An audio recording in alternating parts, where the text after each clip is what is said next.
Hello ಕನ್ನಡಿಗ, ಶರಣು ಶರಣಾರ್ಥಿ.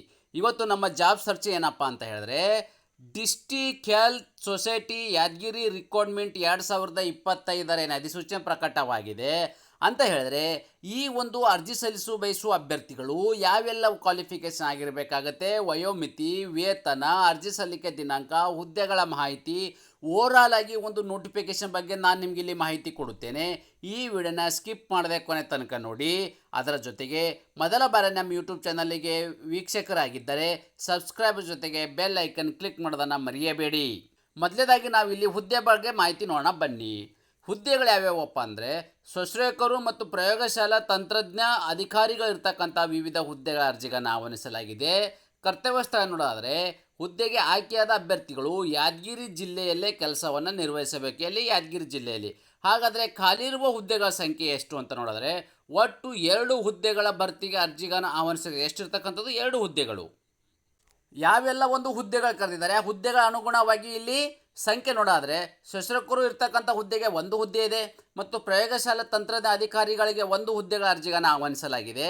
ಅದೇ ರೀತಿ ಯಾವೆಲ್ಲ ಕ್ವಾಲಿಫಿಕೇಷನ್ ಆಗಿರ್ತಕ್ಕಂಥ ಅಭ್ಯರ್ಥಿಗಳು ಈ ಅರ್ಜಿಗಳನ್ನು ಸಲ್ಲಿಸಬಹುದು ಅಂತ ನಾವಿಲ್ಲಿ ನೋಡಾದರೆ, ಶೈಕ್ಷಣಿಕ ಅರ್ಹತೆಯಲ್ಲಿ ಶಸ್ತ್ರಕರು ಹುದ್ದೆಗೆ ಸಂಬಂಧಪಟ್ಟ ಅಭ್ಯರ್ಥಿಗಳು GNM ನರ್ಸಿಂಗ್ ಆಗಿರ್ತಕ್ಕಂಥವ್ರು ಮತ್ತು BSc ನರ್ಸಿಂಗನ್ನು ಹೊಂದಿರತಕ್ಕಂಥ, ಅಂದರೆ ಈ ಒಂದು ಕ್ವಾಲಿಫಿಕೇಷನ್ ಆಗಿರ್ತಕ್ಕಂಥ ಅಭ್ಯರ್ಥಿಗಳು ಅರ್ಜಿಯನ್ನು ಸಲ್ಲಿಸಬಹುದಾಗಿದೆ.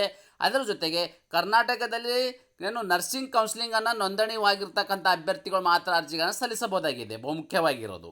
ಅದೇ ರೀತಿ ಪ್ರಯೋಗಶಾಲಾ ತಂತ್ರಜ್ಞ ಅಧಿಕಾರಿಗಳು ಹುದ್ದೆಗೆ ಸಂಬಂಧಪಟ್ಟ ಅಭ್ಯರ್ಥಿಗಳು SLC ಮತ್ತು SLC ಆಗಿರಬೇಕಾಗತ್ತೆ. ಅದರ ಜೊತೆಗೆ 3 ವರ್ಷಗಳ ಕಾಲ ಡಿಪ್ಲೊಮಾ ಇನ್ ಲ್ಯಾಬ್ರೋಟರಿ ಟೆಕ್ನಾಲಜಿ ಅಥವಾ ದ್ವಿತೀಯ PUC ವಿಜ್ಞಾನ ವಿಭಾಗದಲ್ಲಿ 2 ವರ್ಷಗಳ ಕಾಲ ಡಿಪ್ಲೊಮಾ ಇನ್ ಟೆಕ್ನಾಲಜಿ ಹೊಂದಿರತಕ್ಕಂಥವ್ರು. ನೋಡಿ ಇಲ್ಲಿ ಮುಖ್ಯವಾಗಿ ಏನಪ್ಪ ಅಂದರೆ, 3 ವರ್ಷಗಳ ಕಾಲ ನೀವು ಇಲ್ಲಿ ಡಿಪ್ಲೊಮಾ ಇನ್ ಲ್ಯಾಬ್ರೇಟರಿ ಇರ್ತಕ್ಕಂಥದ್ದು, ಟೆಕ್ನಾಲಜಿ ಇರ್ತಕ್ಕಂಥ ಒಂದು ವಿದ್ಯಾರ್ಥಿ ಪಡೆದರೆ ಅರ್ಜಿ ಸಲ್ಲಿಸಬಹುದಾಗಿದೆ.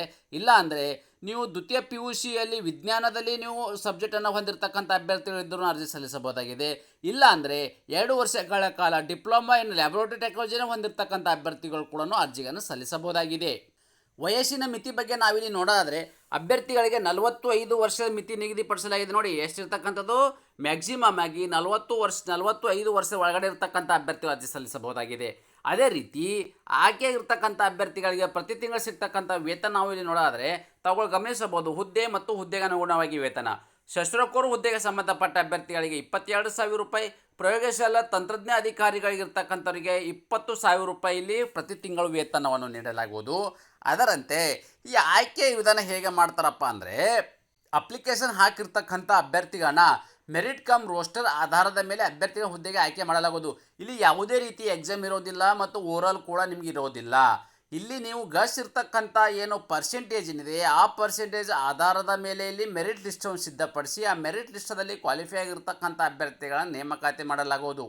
ಅರ್ಜಿ ಸಲ್ಲಿಕೆ ವಿಧಾನ ಹೇಗೆಪ್ಪ ಅಂತ ಹೇಳಿದ್ರೆ, ಅಭ್ಯರ್ಥಿಯು ಹುದ್ದೆಗೆ ಆನ್ಲೈನ್ ಮೂಲಕವೇ ಅರ್ಜಿಗಳನ್ನು ಸಲ್ಲಿಸಬೇಕು. ಈ ಆನ್ಲೈನ್ ಮೂಲಕ ಅರ್ಜಿ ಸಲ್ಲಿಸಬೇಕಾದರೆ ಅಫಿಷಿಯಲ್ ವೆಬ್ಸೈಟ್ ಇದೆ. ಆ ಒಂದು ವೆಬ್ಸೈಟು ನಾನು ಯೂಟ್ಯೂಬರ್ ಡಿಸ್ಕ್ರಿಪ್ಷನ್ ಬಾಕ್ಸಲ್ಲಿ ಲಿಂಕನ್ನು ಕೊಟ್ಟಿರುತ್ತೇನೆ. ಆ ಲಿಂಕ್ ಮೇಲೆ ಕ್ಲಿಕ್ ಮಾಡೋ ಮೂಲಕ ನೇರವಾಗಿ ತಮ್ಮ ಅರ್ಜಿಗಳನ್ನು ಸಲ್ಲಿಸಬಹುದಾಗಿದೆ. ನಿಗದಿತ ಅರ್ಜಿ ಶುಲ್ಕ ಬಗ್ಗೆ ವಿವರ ನೋಡೋದಾದರೆ, ಯಾವುದೇ ಅರ್ಜಿ ಶುಲ್ಕ ಇರುವುದಿಲ್ಲ. ಅಂದರೆ ಯಾವುದೇ ಕೆಟಗರಿ ಸಂಬಂಧಪಟ್ಟ ಅಭ್ಯರ್ಥಿಗಳಿಗೆ ಅರ್ಜಿ ಶುಲ್ಕದಿಂದ ವಿನಾಯಿತಿಯನ್ನು ನೀಡಲಾಗಿದೆ.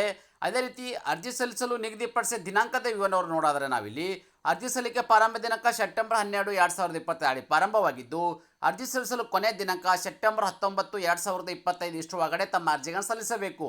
ನಾವು ಕೊಟ್ಟಿರುವ ಉದ್ಯೋಗ ಮಾಹಿತಿ ಇಷ್ಟಪಡುತ್ತೀರಿ ಎಂದು ಭಾವಿಸುತ್ತೇನೆ. ಈ ಉದ್ಯೋಗ ಮಾಹಿತಿ ನಿಮಗೆ ಇಷ್ಟವಾದರೆ ನಿಮ್ಮ ಫ್ಯಾಮಿಲಿಗೂ ಫ್ರೆಂಡ್ಸ್ಗೂ ಶೇರ್ ಮಾಡಲು ಮರೆಯದಿರಿ. ನ್ಯೂ ಜಾಬ್ ಕನ್ನಡ ತಪ್ಪದೆ ಒಂದು ಲೈಕ್ ಕೊಡಿ.